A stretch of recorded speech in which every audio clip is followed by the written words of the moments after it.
Aming dakilang Diyos, kami po ay nagpapasalamat at nagpupuri sa iyo sa bawat araw na binibigay mo sa bawat buhay, lalong-lalo na sa kaligtasan na binigay mo nagkagaling sa iyong anak na si Jesucristo.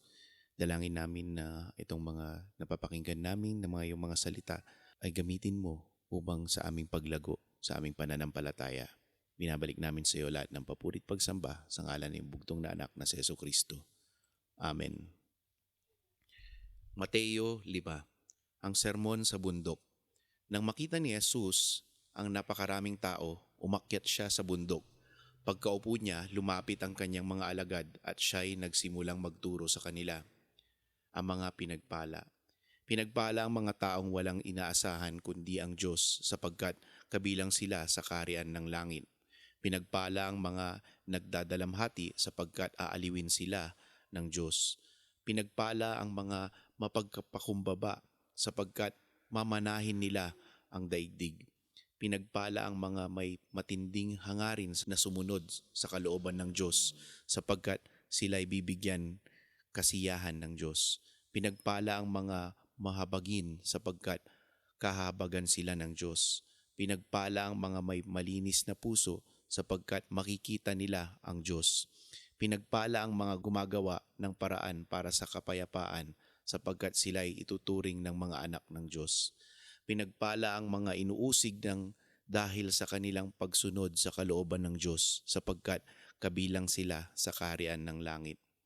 Pinagpala ang mga nilalait at inuusig ng mga tao at pinaparatangan ng lahat ng uri ng kasamaan na pawang kasinungalingan ng dahil sa akin. Magsaya kayo at magalak sapagkat malaki ang inyong gantimpala sa langit. Alalahanin niyong inusig din ang mga propetang nauna sa inyo. Asin at ilaw. Kayo ang asin ng sangkatauhan, ngunit kung ang asin ay nawalan ng alat, paano pa ito mapapaalat muli? Hindi ba wala na itong kabuluhan kundi ang itapon at tapakan ng mga tao? Kayo ang ilaw ng sanlibutan, ang isang lungsod na nakatayo sa ibabaw ng burol at hindi maitatago. Walang taong nagsisindi ng ilaw at pagkatapos ay inilalagay iyon sa ilalim ng banga.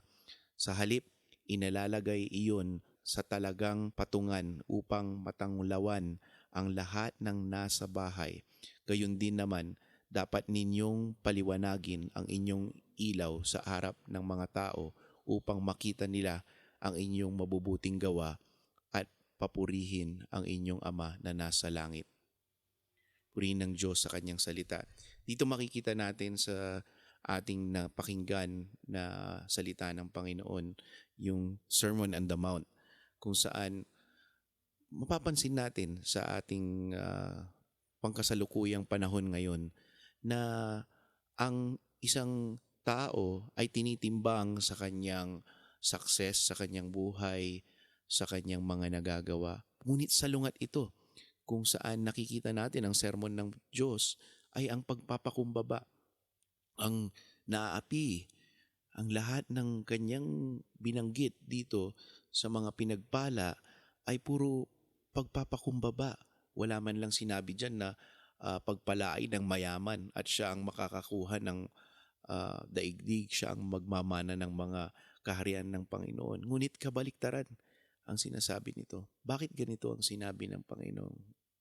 Sapagkat ang tao ay naghahangad ng mahabang buhay, ng marangyang buhay, ng maging hawang buhay. Di ba hindi nakikita lang natin?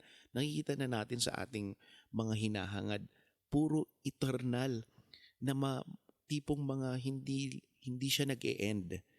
Ang hinahangad ng tao ay hindi natutunaw. Pero hindi natin ito maabot-abot sapagkat tinitignan natin sa mga bagay na natutunaw. Like for example, sa mga gusto natin, sapatos, damit, lahat ito masisira sa pagdaan ng taon. Di po ba? Pero bakit ganito ang pag-crave natin? Dahil ang puso natin na orihinal ay naghahangad sa eternal na bagay. Kaya ang katuruan ng Panginoon, siya lamang ang magdidirekta sa atin sa mga hangarin natin sa buhay na eternal. at maiko-correct tayo sa mga iniisip natin na importante dito sa buhay. So nawa makita natin ito at dito rin sa katuron na to, sa binasa natin, ay tinukoy din niya ang maging ilaw at asin sa mga tao. So paano tayo magiging ilaw at asin sa mga tao? Ang basihan na ng tao ngayon ay success o mga karangyaan o kasikatan. Ipakita natin na hindi yun ang importante, kundi ang kaligtasan na binibigay ni Jesucristo. Magandang araw sa inyong lahat.